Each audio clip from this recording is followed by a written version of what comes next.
Hey, good morning, everybody. This is Joe Murphy. I am a peer of Kevin's. I happen to work in New Hampshire. Been through some of our Nutanix appliance training and wanted to share a little bit.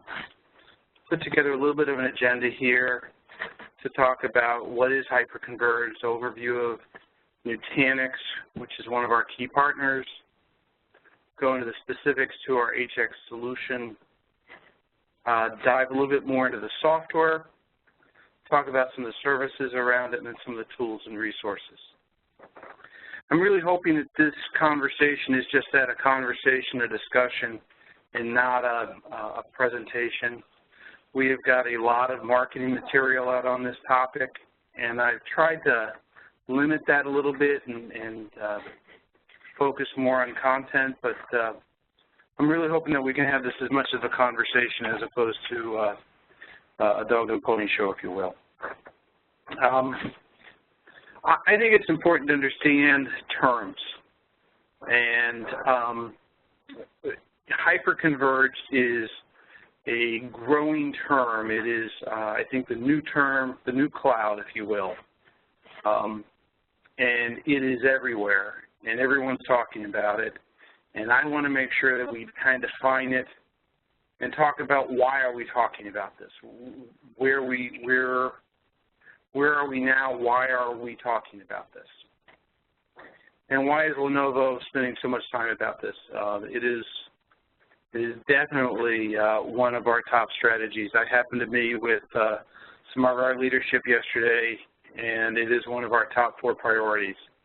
Is hyperconverged in the Nutanix HX appliances.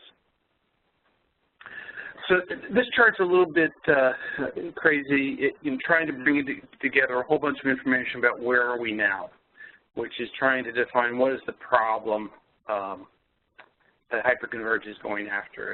And if you look at this chart in 4 different ways, a little bit of a picture in the lower right-hand corner about where we are or where you are.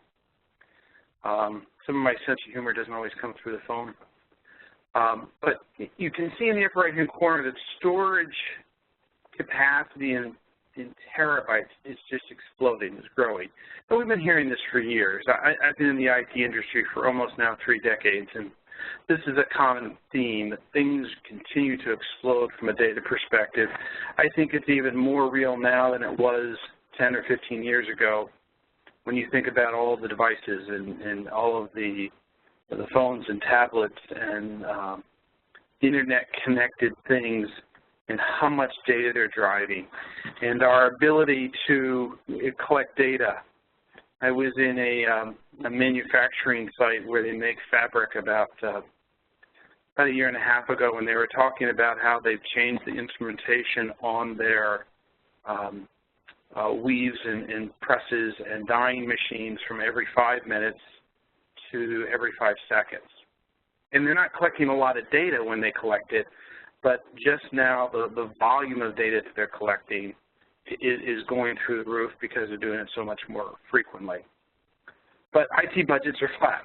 So we've got this issue of how do we manage all this storage growth with effectively no change in IT budget.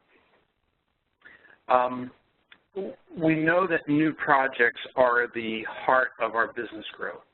Any business that isn't growing is going to die. I think we all can understand that. We can go back to a business school or college or you know, just good philosophy around business. And if you're not growing, you're dying. And new projects are required to grow. You know, you can look whether or not you're talking about a commercial enterprise or if you're talking about a public sector environment. Just think about public sector. I live in the state of New Hampshire. Just across the border is the state of Massachusetts. Massachusetts has the ability to do renewal of your vehicle. It's EDMV, I think is what they call it. But online you can renew your car registration. New Hampshire doesn't have that. But that's a new project that happened in Massachusetts. It will eventually come to New Hampshire in a decade or 2, but it'll come. But it's a new project that's driving a better way to do business, reducing budgets in the government If you look at the same kind of thing, you know, now we're able to purchase everything we want online. Just new projects are driving business growth. And if you look at our traditional IT, we see a traditional three-tier architecture where we've got compute and we've got storage and we've got networking. And the networking in this conversation is much more around SAN networking and not as much around, SAN can be IP, SAN can be fiber channel, but it's much more of the networking that connects the storage and the compute together. We're not referring to the networking that's connecting the IT to the users. So again, kind of talking about how did we get here, we can blame VMware for why we're here. It's a kind of an interesting way of looking at it. It's a valid way of looking at it. If you go back to virtualization, VMware came out with virtualization. We loved virtualization. We started virtualizing everything. And the first thing we wanted to do after virtualization was we wanted to be able to move one of those VMs. And so to do vMotion, the first thing that we needed to have was centralized storage. And so now we put all of our storage, took our storage off of our servers and put it into a central place, and we developed contention. We had one shared element that was being used by multiple uses, multiple users, multiple VMs. And since that point, and that's kind of number 2 on here, since that point we've been chasing a bottleneck. And we've thrown lots of different things at the bottleneck. We've thrown SSDs at the bottleneck. We've thrown complexity at the bottleneck. We have changed, you know, let's put a little bit of cache here, let's put a little bit of cache there. We've talked about adapters. And we just continue to chase this bottleneck in the storage. And that has given birth to this idea of hyperconverged computing. To me, this is an aha moment. This is a Joe Murphy chart. I give credit to no one, and I'm probably in trouble for using all the intellectual IP on here. But I think we've all seen these aha moments, whether they be in our personal life or whether they be in our professional life. VMware is definitely a professional aha moment where we experienced VMware and it fundamentally changed how we did things, it changed how we looked at things, it changed how we looked at problems.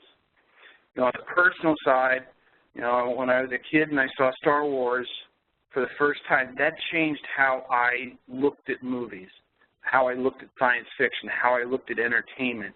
That was an eye-awakening movie to me, and you know, and I continue to hold all future movies up against that experience.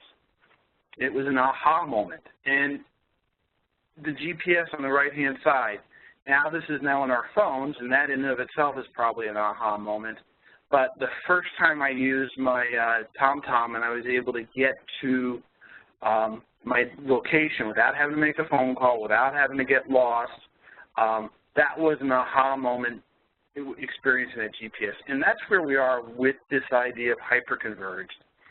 And bringing it down, hyperconverged is taking those 3 elements, the storage, the compute, and the SAN, the networking that connected those 2, pulls them together into single servers. We build out a cluster of those servers so that all of the compute and all of the storage are shared across a cluster of x86 servers. There's a lot of different vendors that are in this space. We have teamed with Nutanix, and we're going to talk more about Nutanix. If you ask me why do we have hyperconverged today versus why didn't we have it 5 years ago or why didn't we have it 10 years ago, and I think there's 2 fundamental things that have happened that have enabled hyperconverged to become a very viable, real solution for the data center. One is you're going to see in the architecture, SSDs are used in every node, and the purpose of the SSDs are to address the IOPS and drive performance down. The cost of the SSDs has come down to the point where it's reasonable to use them.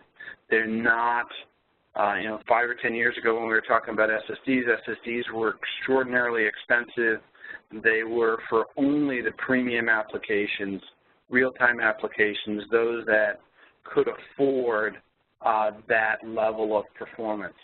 SSDs are now commonplace. They're much more cost-effective. They're not as cost-effective as spinning disk. Probably never will be, maybe not in my lifetime. But they are still much more affordable than they used to be. So that's one change that has happened. The second is the software that we are used to seeing run on the storage environment.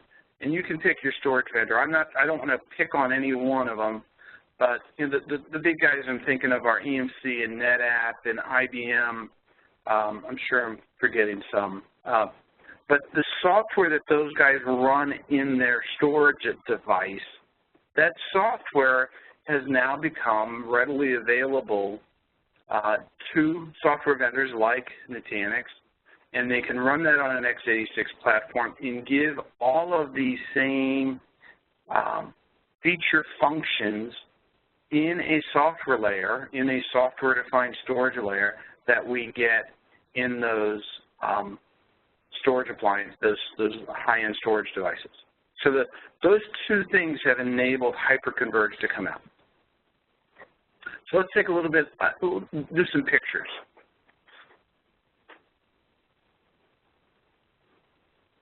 I'm sorry, I was distracted here. Sorry, got distracted, was working at home, heard a little bit, heard some noises, needed to see who was walking up the steps. And when we look at our legacy infrastructure, there are lots of things to manage. There are lots of bottlenecks. You've got networking, you've got adapters, you've got switches, you've got storage, you've got the hypervisors. And you've got to manage that interrelationship between all of those. And so then those layers look on the right, they get implemented into centralized storage, NAS devices, and then blades or servers or something. And there's a lot of complexity in managing this. You typically have different people that are managing the different layers. You've got to worry about the firmware levels on one working with the other.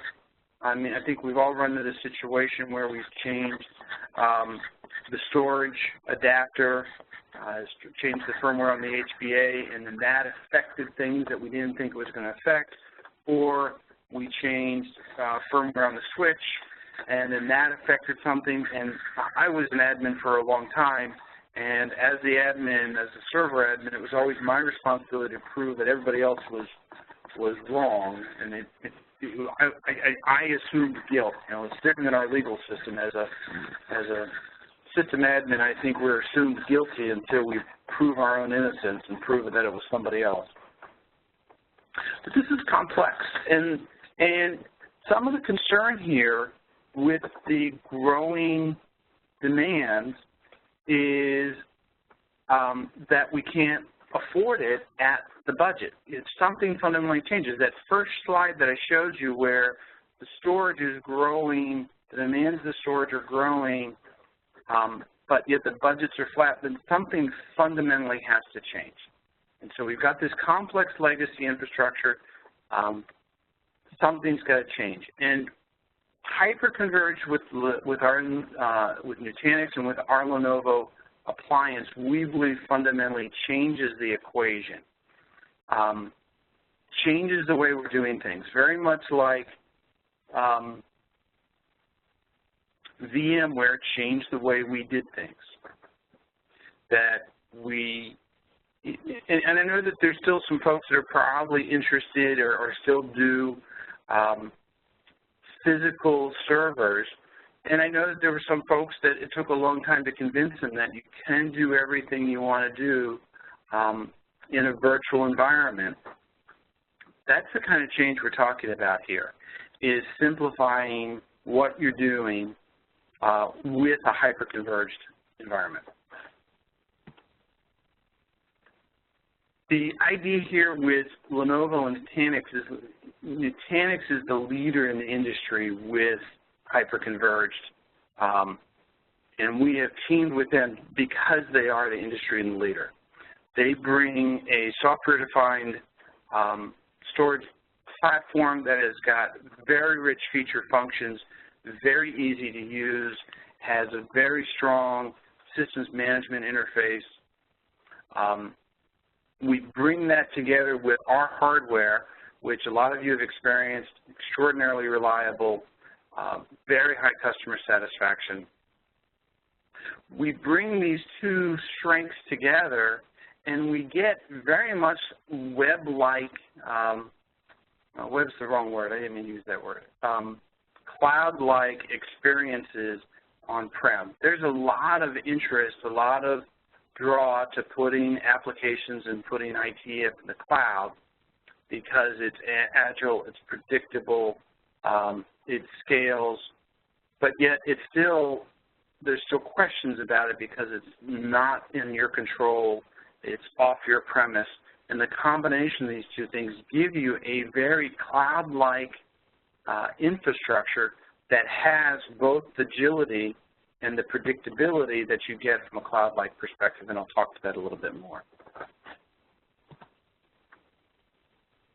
The other thing I want to kind of touch on real quickly is, the hyperconverged environment supports all applications. If you look at any of the different vendors that are out there, Nutanix, for example, or SimpliVity, they have an application suite that they started with. But just like anybody who starts, you've got to start someplace. You can't start everywhere. You can't boil the ocean. So each of them picked a different kind of application. But at this point, this is mature technology, mature infrastructure, and we can support all the kinds of different applications that you need to talk about. Whether you're talking about branch office, having a couple small boxes out in the branch office, or whether you're talking about business applications and enterprise databases, we can do that. We can do that in the same cluster. We can also continue to have separate clusters. Maybe you have a VDI cluster separate from your enterprise applications.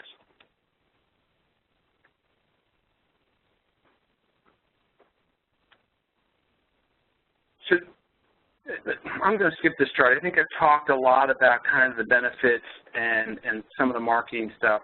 I want to kind of get into some of the specifics of what's happening here. So Lenovo has come out with 3 servers, 3 converged servers that we call an appliance, and I think it's important to understand why we call them an appliance.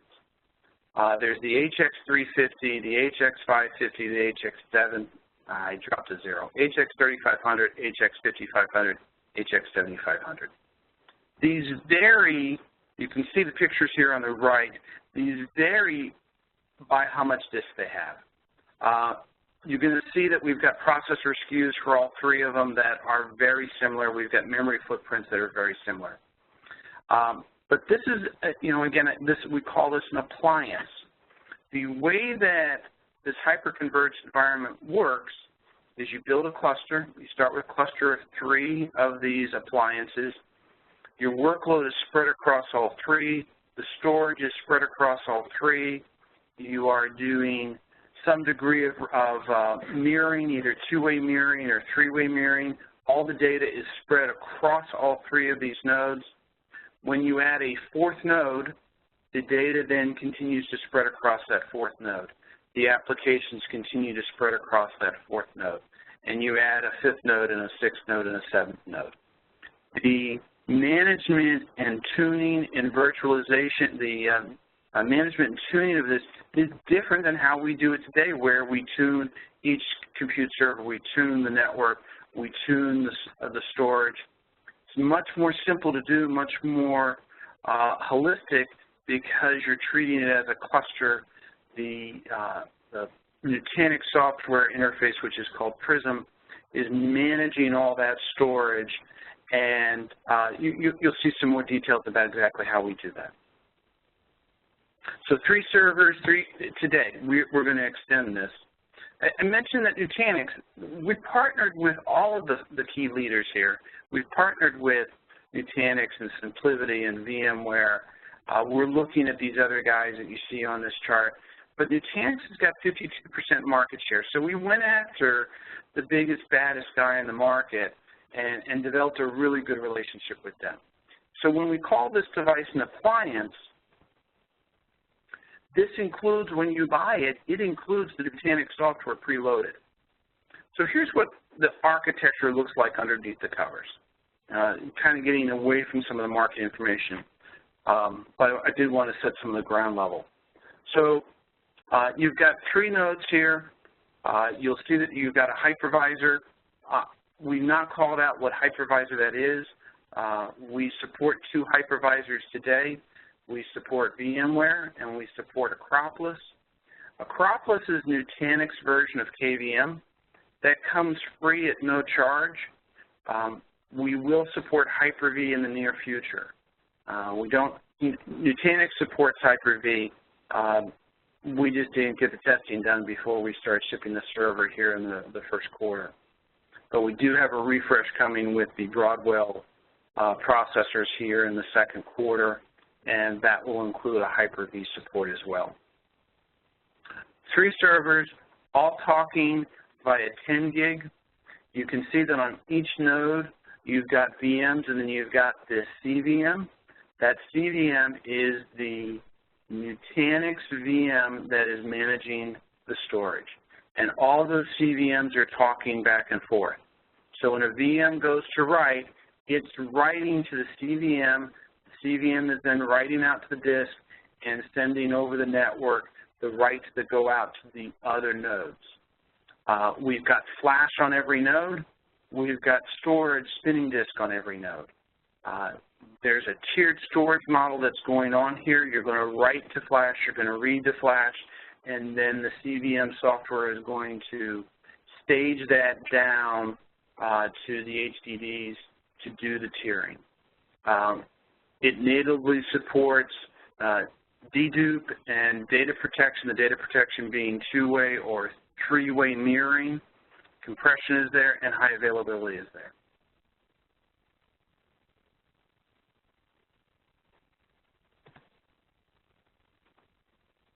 We may come back to that if there's questions or comments. That's a really good chart. I hope everyone kind of followed what we talked about.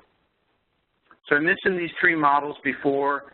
You know, we've got some ideas of what we think the primary use cases are for each one of these under the x86 VDI and web server-like database. But you could do pretty much any workload across any one of these. You're going to start your cluster with 3 of the same, 3 HX3500s or 3 HX5500s, but as you grow your cluster, you can add nodes of different types. So the idea here with these workloads is this is kind of a starting point. One of the resources that you'll see that we talk about at the end of the presentation is there's a very detailed sizing tool where we can insert all the kind of characteristics of your workload.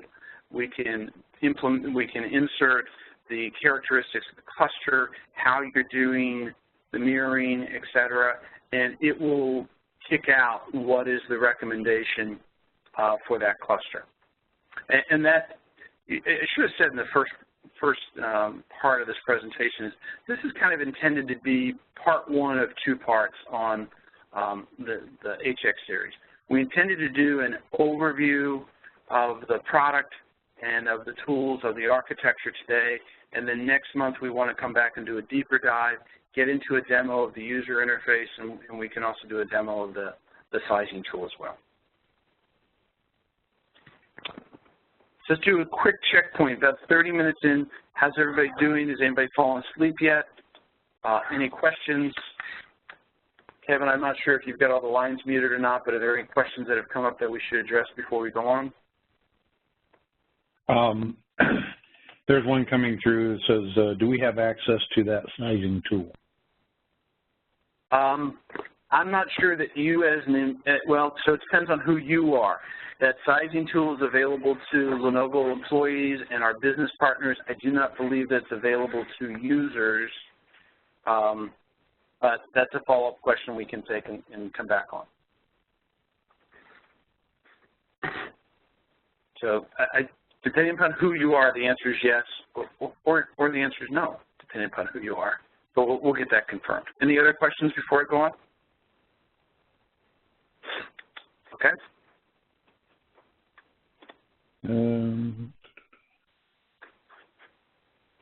Says how or where do you configure these? I'll answer him. So. Okay. Okay. Thank you. So I thought what we do next is go into the hardware in some greater detail. Now, before I go any further, I think everyone understands what a toaster is, right? You know, you plug it in, you put the toast in, you push the button down. If you have a 2-slot toaster and you want a 4-slot toaster, you take the 2-slot toaster and you put it off to the side and you go buy a 4-slot toaster. You don't upgrade your 2-slot toaster to a 4-slot toaster. And I know that's remedial. I know that's kind of silly. I use that example because that's how we're going to grow this cluster. It's a different mentality. You're going to see how many drives are supported on each one of these and how much memory is supported.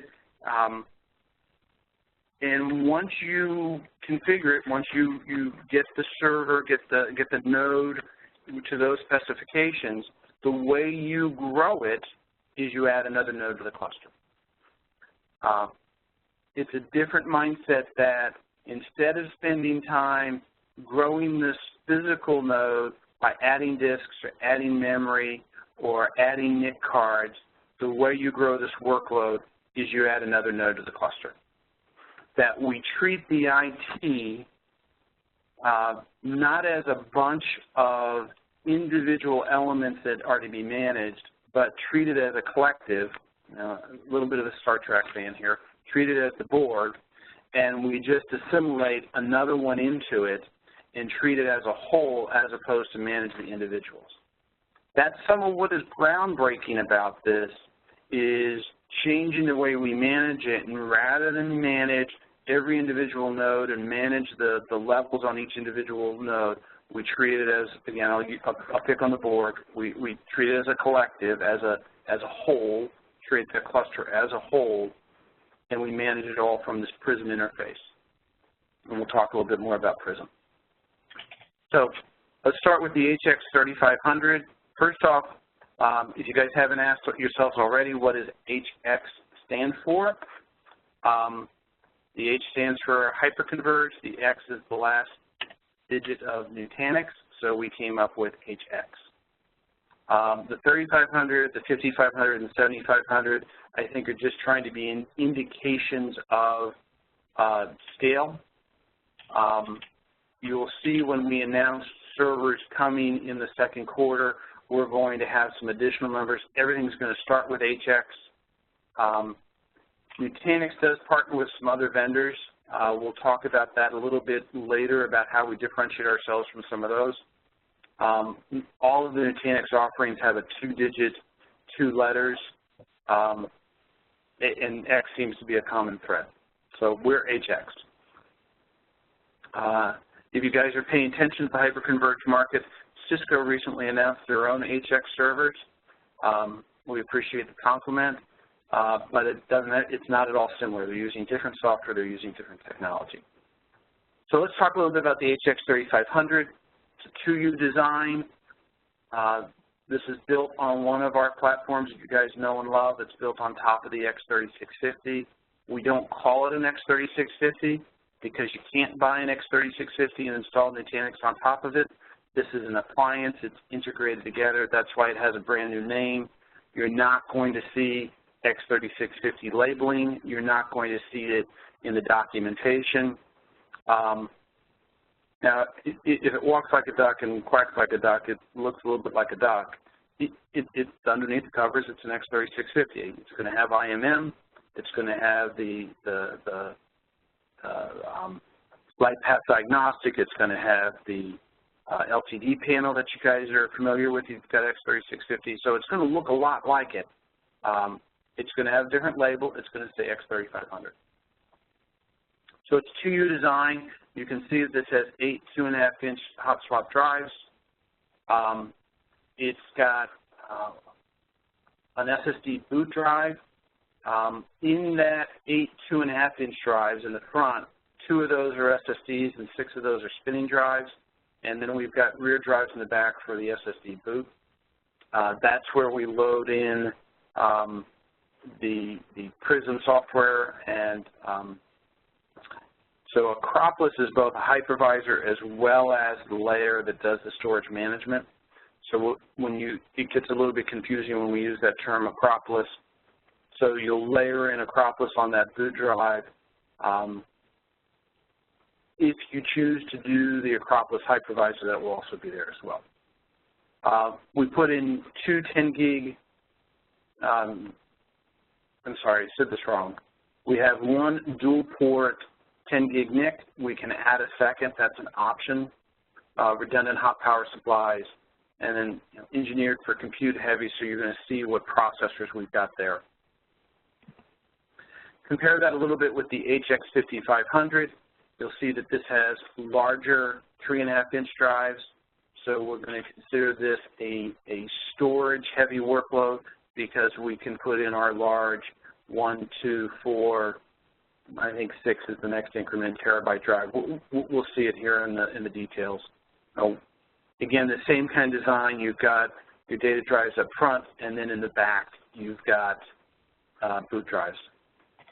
Here's that picture of the rear, front and the rear. So look at the front of the HX3500, X5500. You can see on the top that's the X3500. We've got 2 SATA SSDs, and then we've got 6 nearline SATA HDDs. You've got the light path diagnostic. You've got the panels and control on the right-hand side that you would expect to see. If you look at the HX5500 on the bottom, you'll see that we've got 2 SSDs. Now these are the 3.5-inch form factor that we do, and then there's also the 6 nearline SAS HDDs. That picture is showing a DVD drive. I think that's incorrect. Kevin, if you'll write that down as a follow-up, but I'm pretty sure it does not come with a DVD. I think that's a stock photo that we got that mocked up. If we turn the server around and look at the back, look at the business end of it, excuse me, you can see we've got the 120 gig SSD boot drive. You can see here that we've got multiple RAID adapters. We've got an M1215 that's controlling the boot drive, and then we've got one N2215 HBA that is controlling drives 0 through 7. So that's controlling those drives in the front. Here's our standard X520 adapter. That's the 2 10-gig ports, and we can add a second one if if the customer needs additional networking.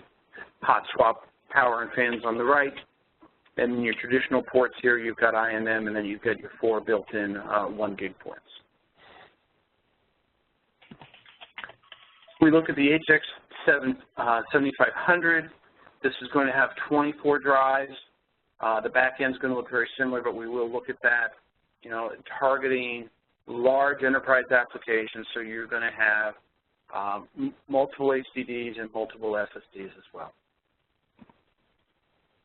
So the front panel, not particularly exciting.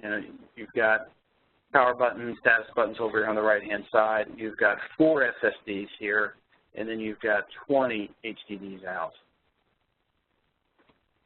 And then if you look at the back, there are now multiple adapters as we break these drives into 3 groups. And you can see that there are 3, 1, 2, 3 N2215 HBAs breaking those 24 disk bays into groups of 8. You still have the M1215 that's driving the boot drive, and on the 7500, by default, it will come with 2 of the X520 adapters. If you only feel like you need 1, you can remove 1.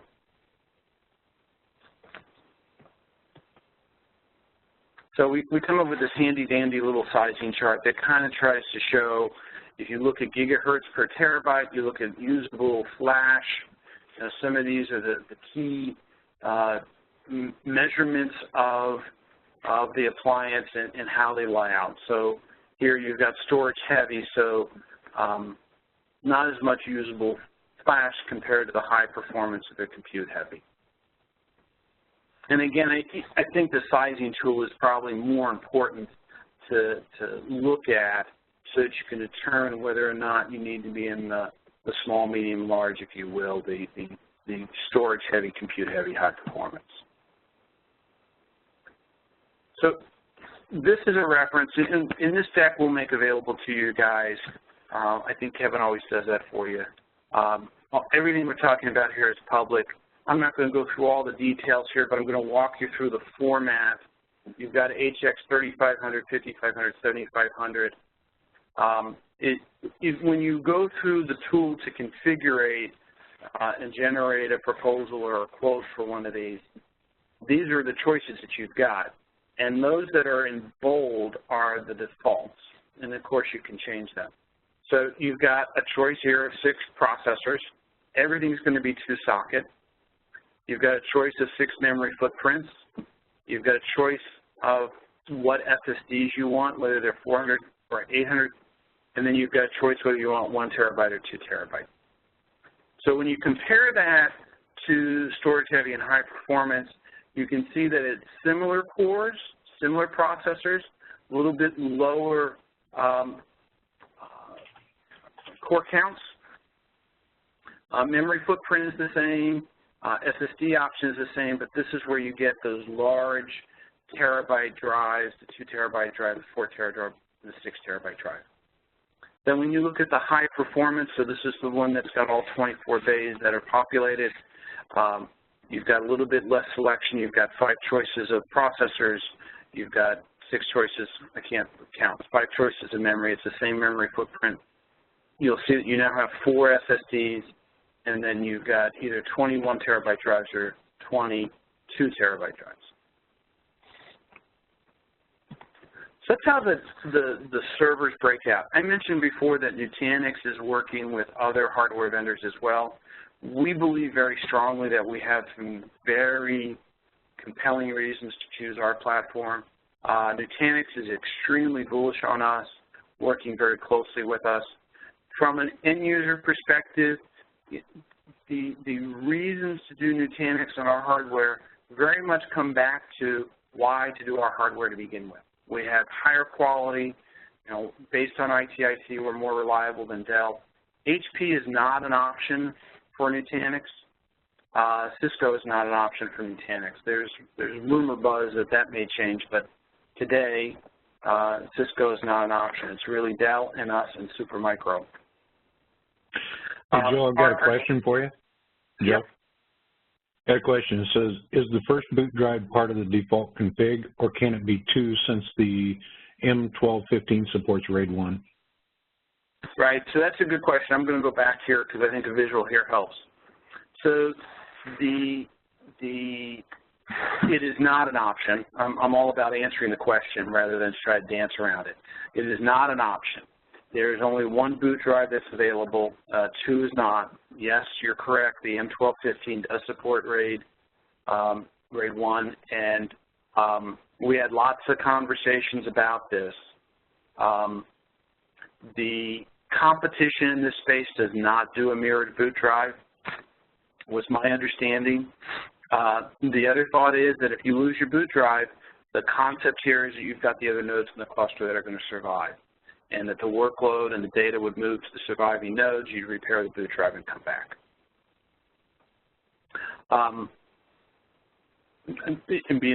You guys can't see me. I'm trying to be particularly transparent. I think we all would have liked to have seen 2 drives there. We continue to make those kind of suggestions. So I hear the question, I hear the comment that's implied in that question.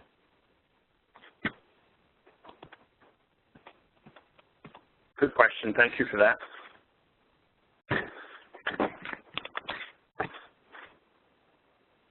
So again, coming back to kind of our advantages, talked already about our quality. ITIC, if that's not a report that you're familiar with, it's out available on the public web. You'll see us reference this report as well as the one on the bottom, the TBR, which talks about post-sales customer stat. Like I said, I've been in this industry about 3 decades. There are a lot of these reports where vendors pay for these reports. You know, a study is commissioned by IBM or a study is commissioned by Lenovo or Cisco, and stunningly, the results come out in our favor. That is said firmly with tongue-in-cheek. The beauty of these 2 reports is we didn't pay for them. We're benefiting, but they are independent. They're not paid for by any vendor. So that always gives me a little bit more confidence in the validity of the data. These are all our technology benefits that we believe customers benefit from. Our uptime features where, light path diagnostics, our support for very high temperature environments, 40 degrees C, continuous operation. Our security with our dual TPM, and then our true DDR4 memory. Everything we're talking about has the DDR4 memory as well as the chip kill in it. And I know that on our call we've got some folks that are customers and we've got some folks that are some of our business partners. From a business partner perspective, I think one of the additional benefits is how channel-friendly Lenovo is. You're not going to find that with the other options. This goes to any distributor. We're not forced to go through Arrow or Avnet or Cynix or whoever. We can go through any of the distributors that we want to go to. And we, Lenovo, like to go through the channel. Now, I'm in the channel, so maybe I'm saying that because I'm in the channel, but I know that the stats show it that we are pushing more and more of our volumes through the channel as opposed to direct. So that's a little bit without I'm trying to keep the marketing content light here, but I do want to make sure that you guys understand that the reasons to use our platform over the others. Let's talk a little bit about the Nutanix software. I know we've got about 30 minutes left. I have about 40 slides. Fair number of them are reference slides. So we're coming to the end. I built this with the intent that I had about 45 to 60 minutes of material, but I wanted to make sure there was room for comments and questions. So keep the questions coming. We're doing fine on time. The Nutanix software, there's 2 parts to it. There's the Acropolis Data Services, and now I say there's 2 parts. This does not include any of the hypervisor discussion. So there's 2 parts to it. There's the Acropolis Data Services, and there's the Prism Management Services. Both of these run across the whole cluster. The Prism Management Services is the management interface where you define all of the storage, manage all the storage, do all of the updates to the cluster, and there's a caveat there because I hate the word all. You're not going to update the firmware on the server themselves. You'll be able to update the cluster software, but when it comes to updating the UEFI code and the BIOS code, you're going to hear us talk about xClarity and that we would recommend xClarity to do that. And again, one of our differentiations is we are in work. I won't even say we're in talks. We're past the talking point. We are developing and changing xClarity to work with Prism so that from Prism, you will be able to do all the firmware updates on the underlying node. So you will be able to update the UEFI and you will be able to update the BIOS from Prism. And that will be a fundamental difference between us and Dell and Supermicro. Supermicro doesn't have anything to begin with. You have to do it as each one of the nodes to begin with. Dell does have some tools, but Dell is not, there's no works underway to integrate the Dell tools with Prism. Acropolis is the data level services. This is doing all the data management. You manage Acropolis through Prism. So it's not like there's two user interfaces. Everything that is all the data management is done by Acropolis, and the way you manage Acropolis is through the Prism interface. The Prism, just coming back to Prism here just a little bit, it runs on all the nodes in the clusters. There is a cluster IP address, if you will. If you lose one node, Prism still stays up. So Acropolis is doing the data protection and security, so that is the how many copies of data do I have, where is the data written. It does the disaster recovery. The Nutanix software has the ability to do replication, both near and far. Acropolis handles the scale-out capabilities, so that when you add another node, it's Acropolis that's handling spreading the data off into the next node. Acropolis is handling space efficiency. There's a neat technology within the Nutanix software that even though you're doing a mirroring of the data, you have the ability to effectively do RAID level of that mirror, so that you are doing saving, you're being more efficient with your space. And that's not for every use case. And again, it's through Acropolis that you would do that. And then the automated data tiering, moving the data from the spinning drives into the SATA drives that we talked about, that is done by Acropolis. I want to go back. I forgot a thought. So Acropolis and Prism come pre-installed. When you receive this set of 3 servers from the factory, Acropolis will already be installed, Prism will already be installed. One of the things we haven't talked about is how fast do you get this turned on.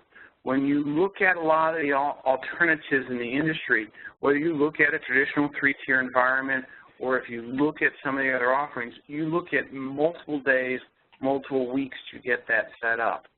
Our services to set this up is a 1-day service to set up a cluster of 5 or less. This installs extremely fast, and one of the reasons it installs fast is everything's already pre-installed.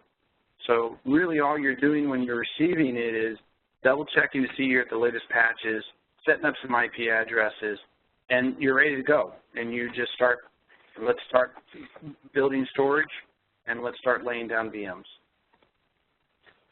So that takes us to the hypervisor support. We've talked about this already.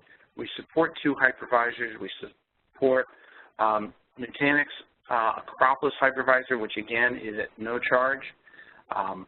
This is built on KVM, completely supported, has all of the features and functions that you would expect of a hypervisor, but ESXi is completely supported. The Acropolis hypervisor, which you see there, is the acronym HV, which is going to ship as defaulted. If you want ESXi, that is part of that setup after it arrives. At no additional charge, the Acropolis hypervisor looks like a pretty good darn solution, very cost-effective solution for places where you've got some concerns about cost. You've got concerns about how good it is. You could do it in a test dev environment. Nutanix has lots and lots of case studies of where customers are using Acropolis in a production environment.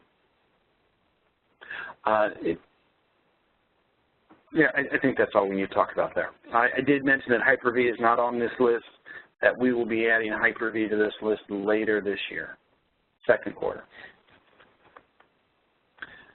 So, Kevin, I think you have had xClarity on as a topic for the user group. xClarity is also discussed, is relevant here as well. xClarity Administrator obviously is the virtual machine that could run in the cluster, could run someplace else, could run Nutanix clusters as well as non-Nutanix Lenovo x86 servers. It is that single point of control that does the 5 things. I always talk about it does 5 things. Then I always have to list the 5 things out. It does inventory, it does monitoring, it does firmware, it does patterns, and it does bare metal OS deployment. It is xClarity Administrator which we are updating to work with the Prism software so that xClarity still would be the one that does all the firmware management, but it is pushed from the Prism interface so that you don't have to go to you only have to go to one UI to do it.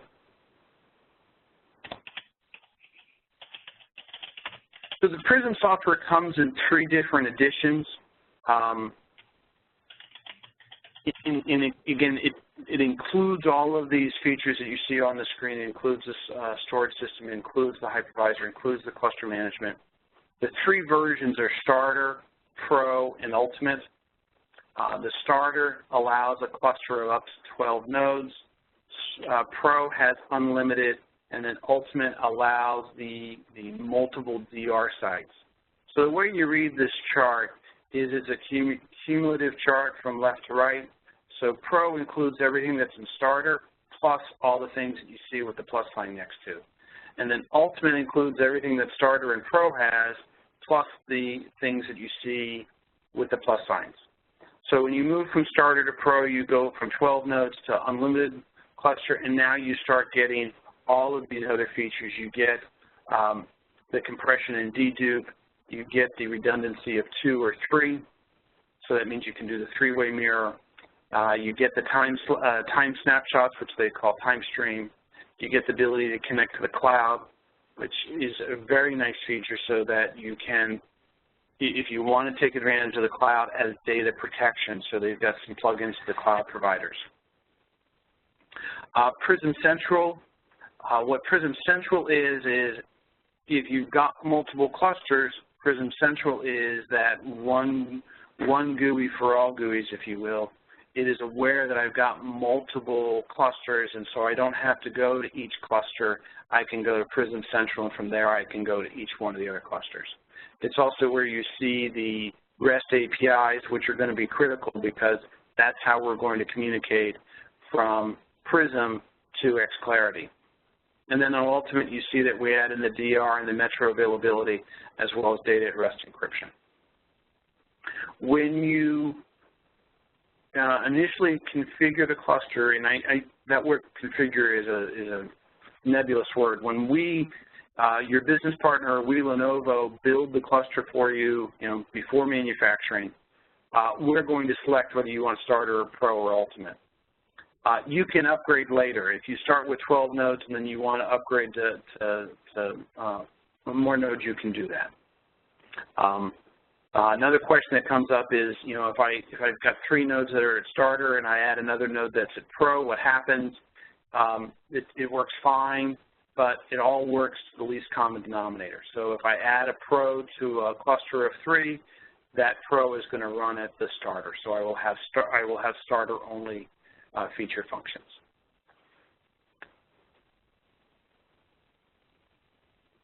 So this is the marketing commercial for xClarity. If you haven't seen these, here are some of the studies I talked about that we've hired a consultant to do some comparisons of our tools against Dell and HP's tool and Cisco's tool. I'm sorry, I didn't mean Dell, I meant Cisco and HP.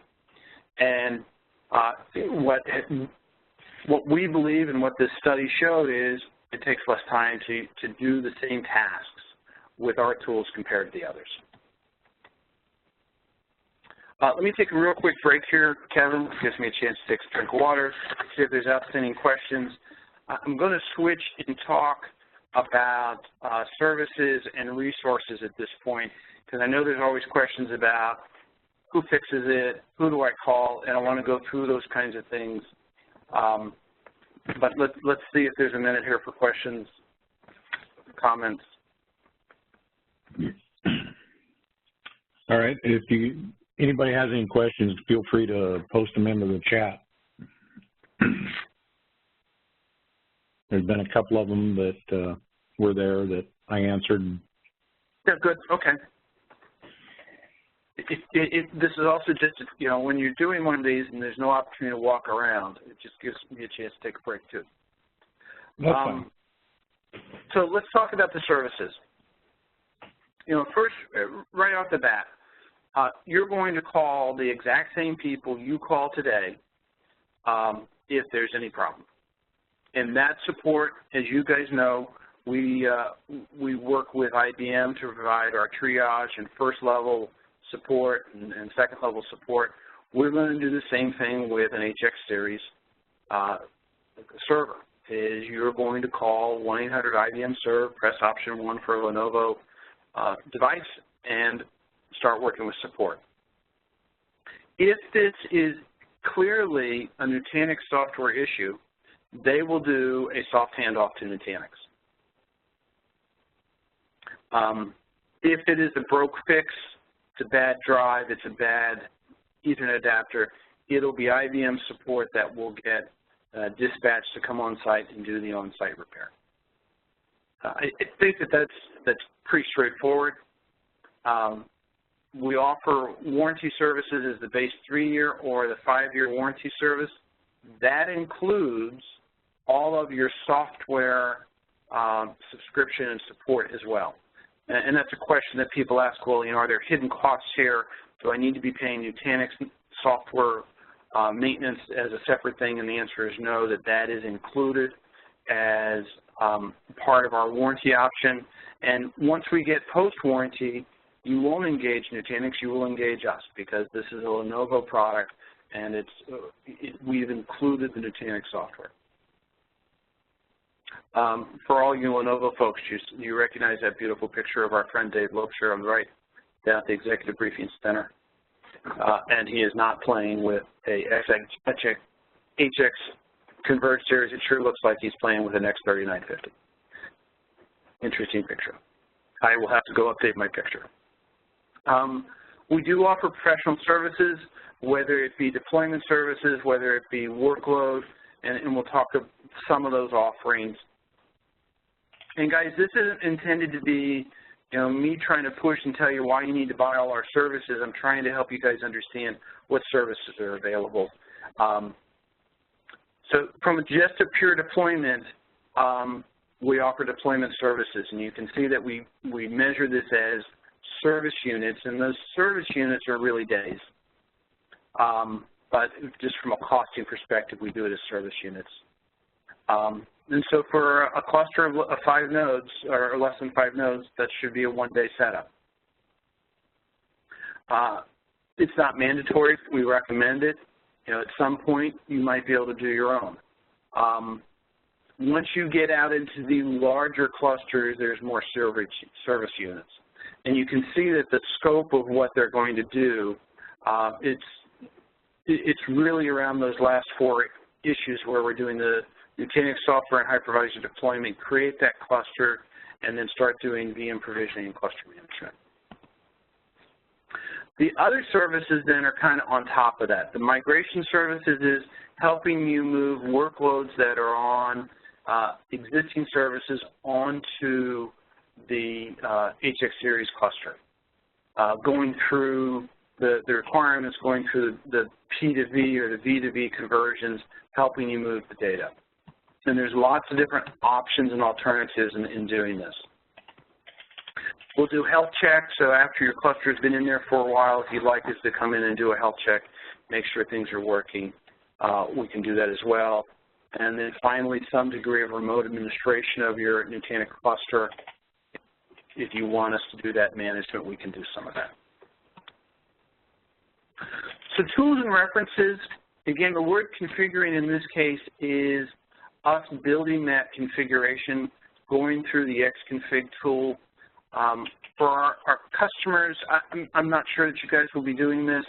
For our business partners, you guys definitely will be. That's why I included this, because I knew I had a mixed audience. It is extraordinarily simple to configure this. It does require the xconfig tool and the xconfig tool only. You cannot use LESC online to do this. You cannot use SSCT to do this. All of these configurations are CTO, and again, I apologize for our customers if I'm speaking only to the partners.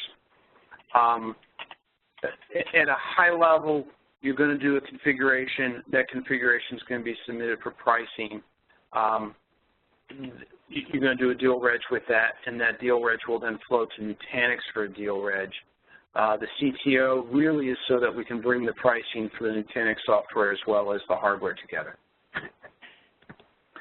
I mentioned before the Nutanix Sizer, and we can do a demo of that. There are workload types. You can see the several workload types that are down here: VDI, remote desktop, XenApp, server virtualization, Exchange, SQL, Splunk, and then custom. And custom is where you start specifying, here are the IOPS I want, here's what I need, and then it will, the tool will then pick how many servers you need. In this case, you can see that they did 5 nodes, and once they did the 5 nodes, this is how much was consumed of everything in those nodes. Gives you an idea of the kilowatts at a gross level. So that's kind of the output of the Sizer. I had more information on this. It's going to create a PDF. I forgot about that. And we're going to use that Sizer information then to drive the xconfig. You can see down here, it tells us which node, tells us the configuration, tells us how many. And then we'll go into the configurator, and so here's the xconfig screens. There's now a new button here for HX series that we would select, and it's an intro screen where you're going to select what your solution is, and there's only one choice right now, the HX series. And then you're going to get a one-pager that you fill out, and that's all you have to fill out. You're going to pick the processors, you're going to pick the memory. And remember on that chart that I showed about 15 or 20 charts back where everything was bolded, these are all the defaults for all those bolded things. You can specify whether you want clarity or not, whether you want 3 or 5 years, and then what's your server quantity, and then here is your cluster deployment. Do you want it or not? How many service units do you want? You click done, you save, and that's it. It's very straightforward. So kind of wrapping up here, lots of reference, lots of reading material that is out there. Here are a bunch of references. The ones with an asterisk are strong reading. So the product guide is a really good place to start. That's the old red books, which have now been brought over to Lenovo at lenovopress.com. So we've got a product guide on the HX series. It covers all 3 of them, goes into great detail. And then you can see some of the other documentations that we've got out here. Oh, I had this chart in here twice. We're not going to hit it twice. That brings me to the end of what I had prepared, Kevin. Like I said, I thought I had about an hour's worth of material. I wanted to make sure we had a lot of time for questions. I also am very open to what do we want to include in part 2 of this. I do know that we want to do a deeper dive into the Nutanix software layer. I think we want to get into a little bit more of the management of the storage, and then as well looking at the Prism software. We could get into the Sizer if we want to do a demonstration of the Sizer. A question did come up. Let's see, it was, is there a Lenovo sizing tool separate from the Nutanix Sizer? And I don't believe there is. Is there currently? There is not. No, it is a Nutanix Sizer tool. We, Lenovo, do not have a separate tool.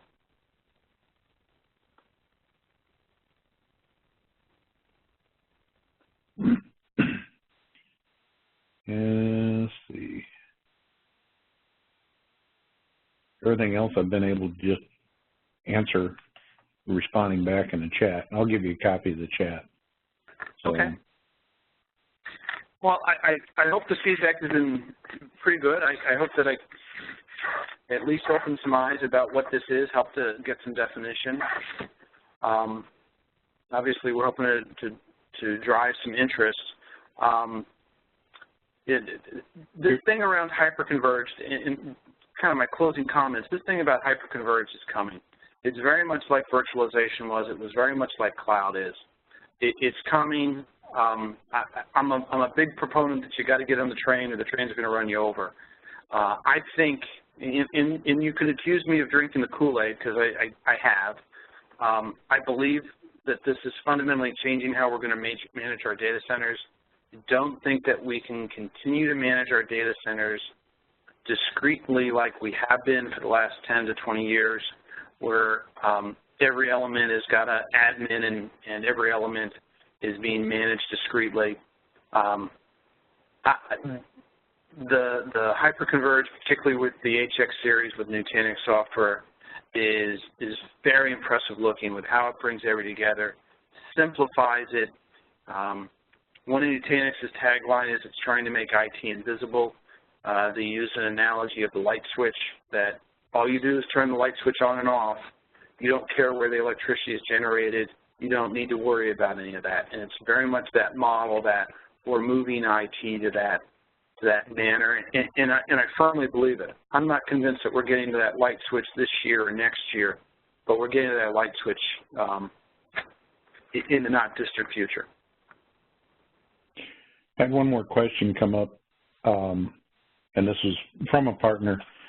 The question is, do they have to be a Nutanix partner in order to sell this?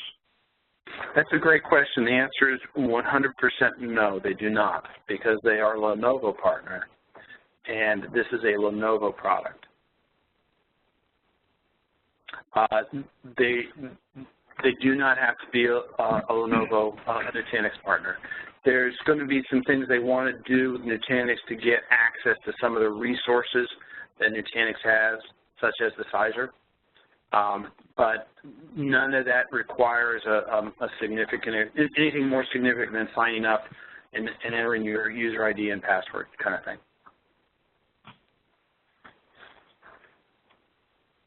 It's a good question. Are there any other questions?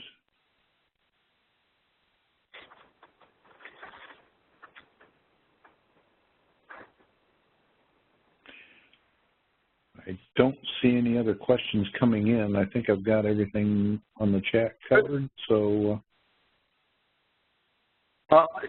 We'll plan on April 21st to do part 2 of this, where we'll go into a deeper dive.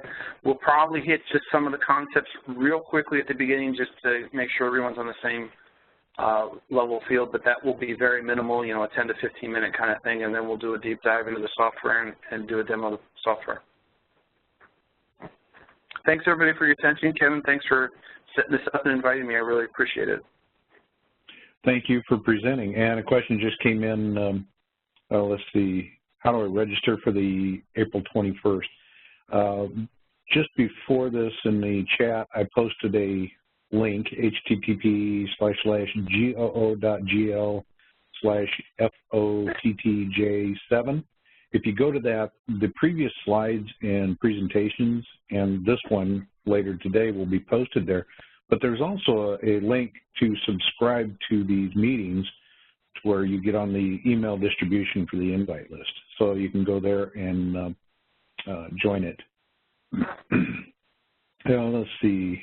There is a question that says, when we talk about hypervisors, could you highlight major differentiator of AHV versus ESXi and Hyper-V? And do you have a chart highlighting them? Let me tell you as a follow-up. I don't have one that does that real well. I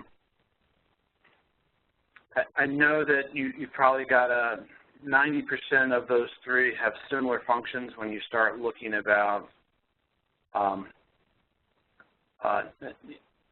discretion of how small a VM is, how many VMs you support. That's more a function of the underlying hardware. They all support mobility. They all support some level of disaster recovery. DRS is VMware's, obviously. When you start looking at what guest operating systems do they support, there's going to be some differences there. They're all extremely current. I think you're going to see maybe a little bit of drift when you start looking at the older stuff. I'll tell you, one of the places that they differ significantly is the cost. But you know what? We'll take that as a follow-up. We'll try to bring that to the next session. That a little bit of a positioning between the three.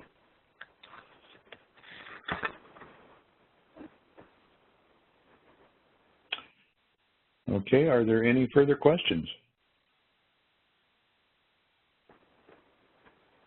Doesn't look like any more coming in. Joe, thank you. I'm getting some really good feedback in the chat for your presentation. And good job. And we look forward to seeing everybody next month as we bring up part 2 of this series and get into some live demos of it. Everybody enjoy your afternoon. Happy Easter, everybody.